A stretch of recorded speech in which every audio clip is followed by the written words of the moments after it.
Ayan yung baby nila.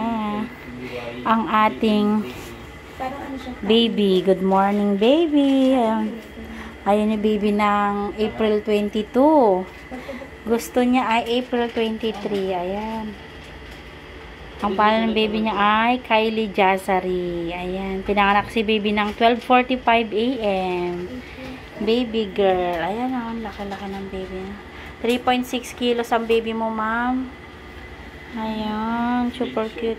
Oo, big show. Big baby girl. Ayan, oh. Pulupot yung kanyang pusod. Grabe, leeg hanggang sa tiyan, papunta sa paa. Oo. Hulo. Ayan yung baby nila, oh. Ang laki-laki, oh. Ang taba ng pisngi. Ang taba-taba ng pisngi ng baby na yan. Grabe naman yung baby mo. Grabe. Hi, anong nangyari sa'yo? Anong ginawa mo sa loob? No? Naku, super cute na yan. Ang sarap kagatin, parang siopaw. Oh. Napakulaki ng bata na yan. Ayan, mga initial vaccine, ma'am, na ibigay na kay baby mo, ha?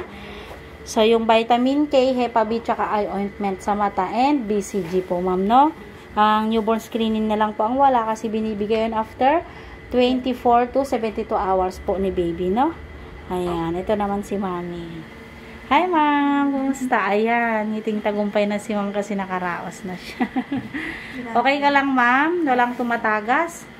Ayan, magsabi ka, ma'am, kung may mga nararamdaman ka, ha? O nahihilo, nasusuka, masakit batok, o kaya ay tuloy-tuloy yung tagas ng dugo mo, no? Then, stay kayo dito ni baby within 24 hours bago kayo umuwi. Yan. So, kain ka na, ma'am, ha? Tapos, kainom ka ng, ano mo, mga gamot mo, no? Congrats, ma'am. Thank you, ma'am, sa tiwala mo. Ayan.